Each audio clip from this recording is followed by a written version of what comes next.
A shelter is a place where a living thing can feel safe. Humans have found and made shelters for millions of years.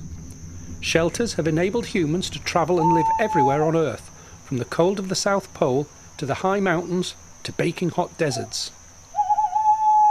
We still make shelters we can move about today. Can you think of any? Today's challenge is to make and test a shelter made from paper. For this activity, you will need a nice clear space to work. You should use a cutting mat to protect any tables if using sharp tools. And you'll need some scissors, a ruler, a pencil or a pen, some glue or sticky tape or a glue stick if you have one, and some sheets of paper. A4 printer paper is ideal. That's around 20 centimetres wide and 30 centimetres long. You will also need to draw some circles. You can use a compass if you have one, or just draw around the edge of a tin or a plate. To test the strength of your shelters, you'll also need a plastic top of a cola or water bottle and some rice.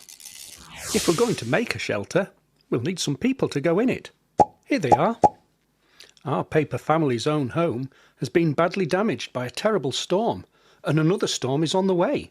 Could you protect them? You can make your own paper family from scrap pieces of paper.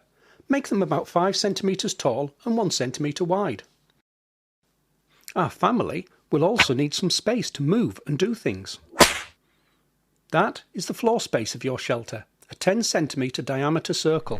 Again, you can use some spare paper to make the floor. Your challenge today is to make sure your paper shelter is strong. In your final design, you can use 2 pieces of A4 paper to make your shelter. That's printer size paper, and some glue or tape to connect the sheets together. It's always good to try and test ideas out first to find the best one. Do you know how to make a cone? To make a cone, you take a circle about the size of a small plate and find the centre. If you've used a compass to mark the circle, you should have a little hole, but you can also find it by gently folding the circle in half 2 times. Now, make a cut from the edge of the circle to the centre. If you now overlap and stick the cut edges, it will form a shallow cone. This cone might not be high enough for your paper family. Now, if you cut a segment from the circle and overlap it, what do you notice?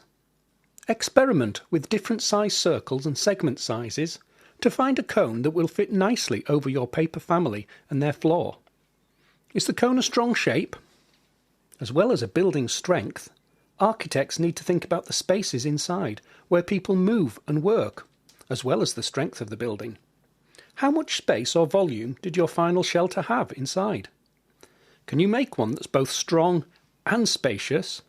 If you can, you may be a future architect.